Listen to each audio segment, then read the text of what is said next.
Assalamualaikum warahmatullahi wabarakatuh. Dalam sejarah kemerdekaan, banyak rakyat Indonesia yang memilih masuk ke Laskar demi membantu para pemuda yang lain untuk memerdekakan negeri tercinta ini. Terutama anak muda, baik laki-laki ataupun perempuan. Tokoh pejuang yang terlintas di benak kita adalah nama-nama pahlawan yang sudah ditetapkan oleh pemerintah di sejarah nasional.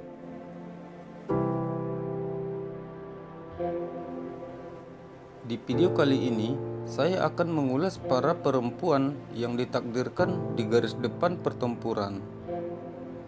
Berikut ulasannya.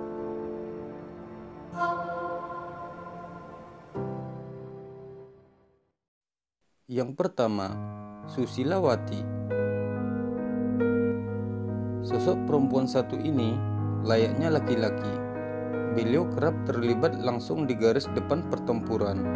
Bahkan beliau tidak sungkan-sungkan bertarung satu lawan satu dengan pihak musuh. Susilawati dijuluki Maung Bikang atau macan betina.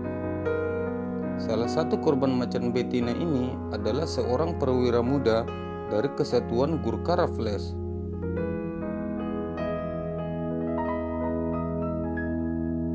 Dalam buku Memenuhi Panggilan Tugas Jilid 1, Kenangan Masa Muda, Jenderal Purnawirawan A.H. Nasution mengisahkan pada suatu pagi di tahun 1946, markasnya di Jalan Kepatihan Bandung didatangi oleh seorang perempuan muda. Susilawati datang dengan menunggangi seekor kuda. Begitu sampai di depan pintu, langsung masuk dan menemui Nasution. Susilawati menyodorkan sebuah bungkusan di atas meja kepala staf Panglima Komandan Jawa Barat tersebut. Begitu Nasution membukanya, tampak kepala seorang perwira Gurkha lengkap dengan pita-pita dan kepangkatannya. Sejak itu, Nasution paham akan keberanian para Mojang Bandung. Nasution tak ragu lagi melibatkan mereka dalam setiap tugas dan pertempuran. Susilawati juga kadang menjadi pengawal Nasution dalam setiap kegiatan komandemen. Saya ingat kebiasaan dia, jika tengah melakukan pengawalan, duduk tegap di atas kap mobil. Kenang sang jenderal.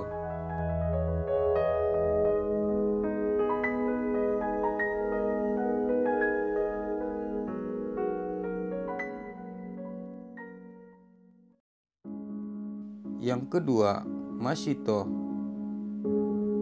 Perempuan dengan nama panggilan Nini Utoh ini bermula sebagai petugas logistik dan konsumsi.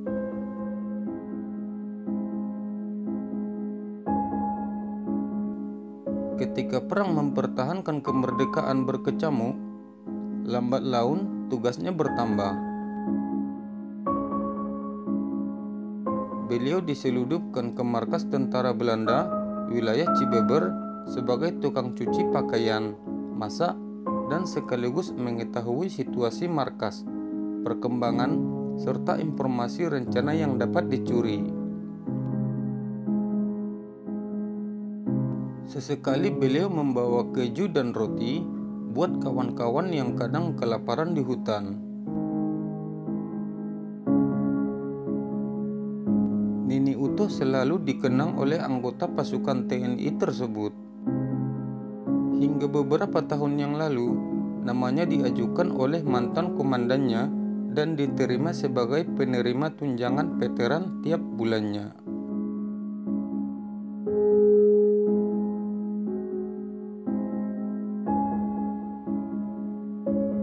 Namun ada yang beliau sesali ketika melarang 6 prajurit untuk tidak pergi menyeberang rel kereta api. Karena Nini Utoh tahu keberadaan tentara Belanda yang kerap mengintip di perbukitan rel kereta api tersebut.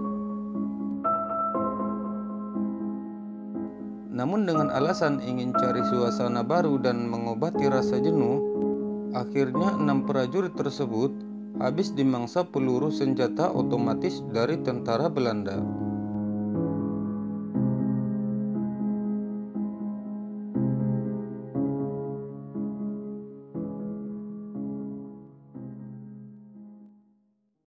Yang ketiga, Tuti.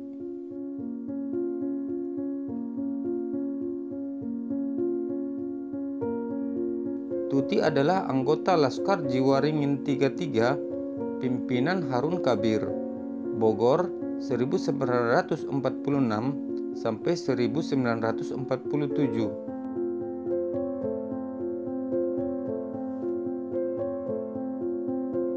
Bersama temannya karena mereka ditugaskan sebagai pencuri logistik dan amunisi musuh dengan menggunakan Tuti sebagai umpan. Modus aksi mereka hampir sama.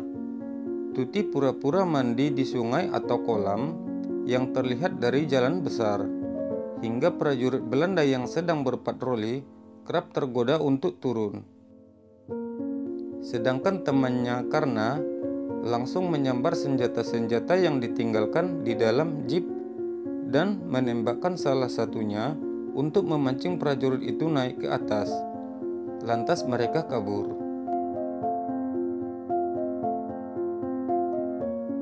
Dalam satu hari, mereka bisa membawa 4-5 senjata, bahkan pernah mendapatkan 10 senjata.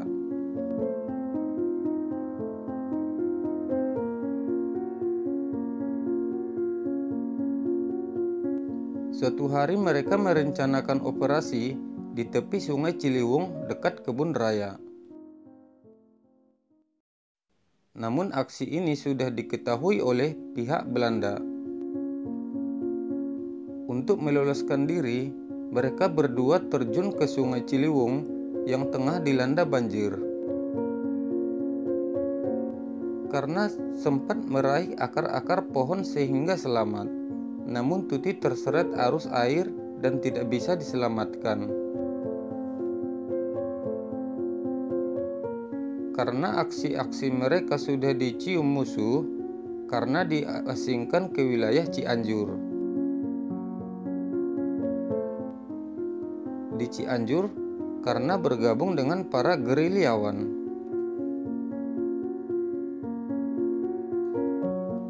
Usia karena panjang dan bisa merasakan alam kemerdekaan. Namun bayangan Tuti sahabat seperjuangannya tetap lekat di benaknya hingga kini.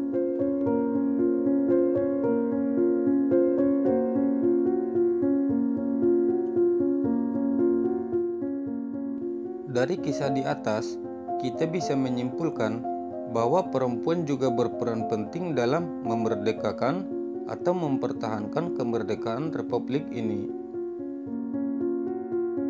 Dari semua tugas para pejuang perempuan di atas, tujuan mereka tetap sama, merdeka atau mati.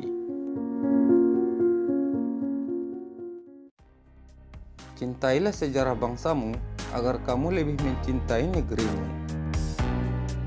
Itulah 3 kisah pejuang perempuan di garis depan pertempuran. Bantu channel ini agar terus berkembang dengan cara like, komen, dan subscribe. Dan jika bermanfaat, silahkan dibagikan. Assalamualaikum warahmatullahi wabarakatuh.